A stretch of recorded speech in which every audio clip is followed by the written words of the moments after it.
Assalamualaikum warahmatullahi wabarakatuh. Perkenalkan, nama saya Nikmal Purwo. Saya adalah mahasiswa Teknik Informatika angkatan 2024 mahasiswa Universitas Sololeo. Pada kesempatan kali ini saya akan membuat video mengenai aplikasi coding sederhana menggunakan Python dan juga menggunakan Object Oriented Programming atau OOP. Nah, kasus yang akan saya ambil pada kesempatan kali ini adalah tentang manajemen resep makanan.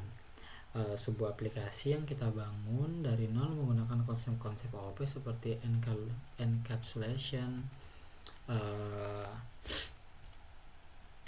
operator overloading, inheritance, dan abstraction. Kita akan ikuti laporan yang sudah terlihat di screen ini dari penjelasan kasus sampai ke outputnya. Nah, kita masuk pada deskripsi kasus. Nah, aplikasi yang kita buat ini adalah sistem manajemen resep makanan. Ini dasarnya sederhana. Kita ingin mensimulasikan sebuah sistem yang bisa membantu mengelola resep makanan secara terstruktur. Nah, ada 4 fitur. Yang pertama adalah manajemen resep, menyimpan resep beserta bahan-bahan dalam file masak. Kemudian ada kalori otomatis, menghitung total kalori dan kalori proporsi secara otomatis, cek ketersediaan, dan juga daftar belanja. Nah, kenapa kasus ini bagus untuk OOP? Kan di sini ada banyak entitas nyata yang saling berinteraksi, bahan, resep, dan daftar belanja. Kemudian desain kelas. Nah, aplikasi ini terdiri dari 3 kelas yang saling berhubungan, di mana ada kelas bahan, resep, daftar belanja, di mana atributnya dapat dilihat, dan metode-metodenya cukup banyak, seperti ada get nama, get jumlah, dan lain-lain. Kemudian hubungan antara kelasnya itu dimana resep menyimpan daftar objek bahan di dalam atributnya, daftar belanja mewarisi semua metode dari resep melalui inheritance dan menambahkan kemampuan baru yaitu generate belanja dan estimasi biaya. Ketiga, ada konsep OOP yang digunakan. Yang pertama ada encapsulation.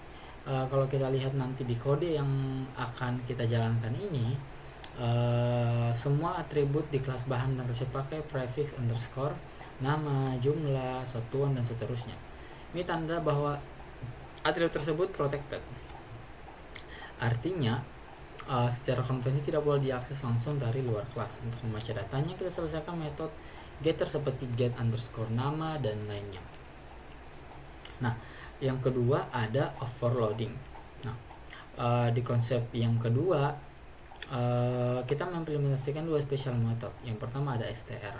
Tanpa ini kalau kita print objek bahan, outputnya bakal seperti ini, main bahan objek dan lain-lain.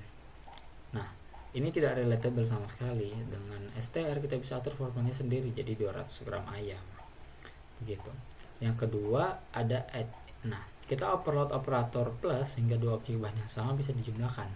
Misalnya telur, kulkas dengan 1 butir, ditambah telur beli dengan 3 butir, hasilnya objek bahan baru dengan jumlah 4 butir. Nah, tapi kalau 2 bahan yang berbeda dijumlahkan, program akan raise value error. Di kelas resep juga ada share dan len, sehingga len resep bisa langsung digunakan untuk mendapatkan jumlah bahan dan resep. Dan yang ketiga ada inheritance. Daftar belanja warisi kelas resep dengan cara menuliskan nama parent kelas dalam tanda kurung kelas daftar belanja atau resep. Dengan ini daftar belanja otomatis punya semua metode resep. Nah, seperti dan juga menambahkan 2 metode baru seperti generate belanja dan estimasi biaya. Dan yang terakhir ada abstraction. Nah, abstraction ini pengguna cukup memanggil generate belanja atau estimasi biaya tanpa perlu mengetahui detail implementasi di baliknya. Proses pengecekan stok, pencocokan bahan, penghitungan selisih sepenuhnya disembunyikan dalam metode cek ketersediaan dan diwarisi oleh resep. Nah, kemudian kita masuk pada kode program. Nah, pada kode program ini kita buat ada beberapa kelas. Ada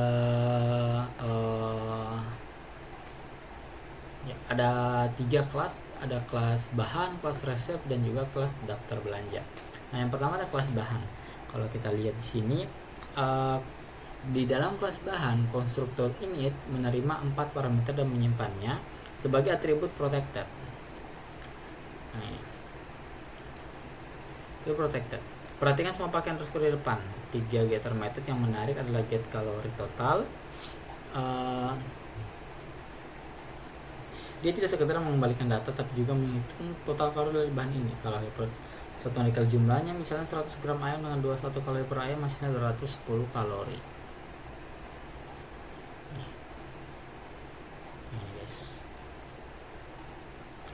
Yang kedua ada kelas resep.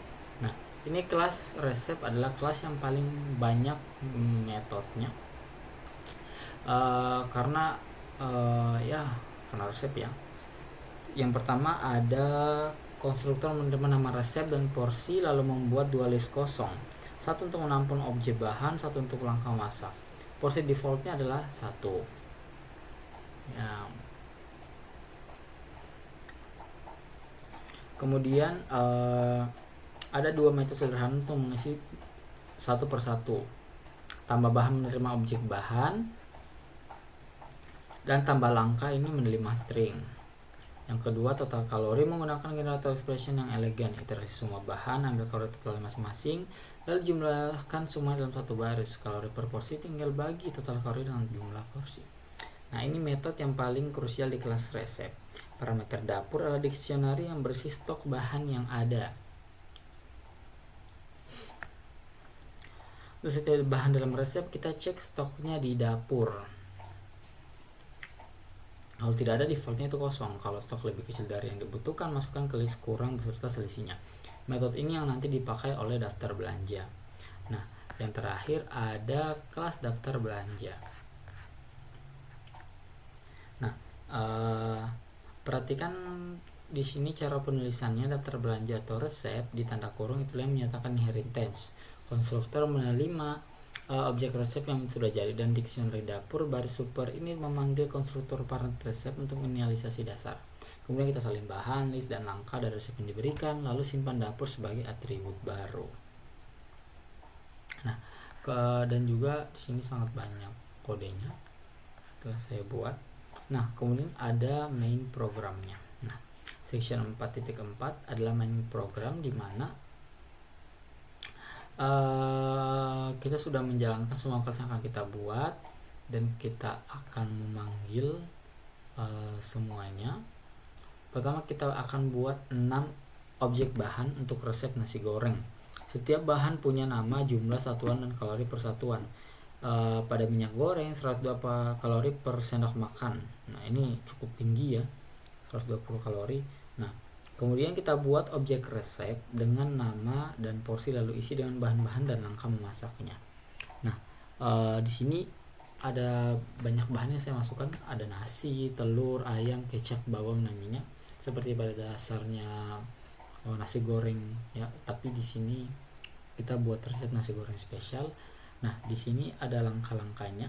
Dimana langkah-langkahnya, pertama kita akan panaskan minyak di wajan dengan api sedang, tumis bawang putih hingga harum kecoklatan, masukkan ayam, hingga terakhir langkah terakhir yaitu tampilkan kecap manis dan sajikan hangat. Nah, kemudian kita akan menampilkan resepnya, dan pada yang kita tampilkan juga isi dapur, di mana di dalam isi dapur saya nasi itu ada 200, dan telur 1 biji, ayam ada 50 gram, kecap manis ada 15 gram, bawang putih ada 3 siung. Kemudian kita akan melihat daftar belanjanya, kemudian kita akan generate belanjanya, dimana di sini saya mengestimasi harga, dimana harga telur itu ada 3.000, ayam 1.500, dan minyak goreng 2.000. Nah, terakhir kita akan print demo overloading. Nah, ketika 1 butir telur ditambah 3 butir telur, hasilnya 4 butir telur gitu. Nah, terakhir kita akan mencoba menjalankan kodenya. Di sini kita akan coba jalankan kodenya apakah sesuai. Nah, terakhir di sini output programnya. Pada output program ini kita bisa lihat ada detail resep nasi goreng, di mana ada 6 bahan, 2 porsi, dan total ada 1914,5 kalori. dan untuk proporsinya bisa 457 kalori.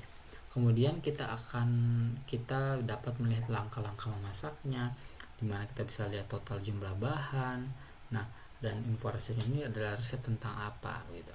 Kemudian daftar belanja, ini daftar belanja nasi goreng spesial. Nah, pada daftar belanja yang nasi goreng spesial, bahan yang akan dan perlu kita beli itu adalah telur 1 butir, ayam 50 gram, dan minyak goreng 2 sendok makan.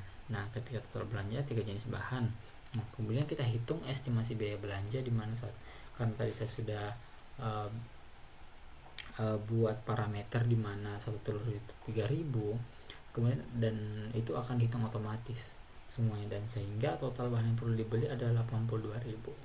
Nah, di sini juga saya memasukkan demo operator overloading, di mana 1 butir telur ditambah 3 butir telur adalah 4 butir telur, seperti itu. Oke, jadi kesimpulan yang dapat diambil pada aplikasi codingan sederhana mengenai sistem resep makanan yang berupa resep nasi goreng spesial adalah aplikasi sistem manajemen resep masakan berhasil mendemonstrasikan penerapan konsep-konsep OOP secara nyata dalam satu proyek yang terintegrasi. Berikut penjelasan penerapannya ada encapsulation, operator, inheritance, dan abstraction. Dengan pendekatan OOP, kode menjadi lebih struktur, mulai dikembangkan, dan setiap kelas memiliki tanggung jawab yang jelas dan terpisah. Baiklah, tadi penjelasan mengenai aplikasi coding sederhana yang sudah saya buat. Jika ada salah kata mohon dimaafkan. Saya akhir dan ucapkan wabillahi taufiq wal hidayah. Wassalamualaikum warahmatullahi wabarakatuh.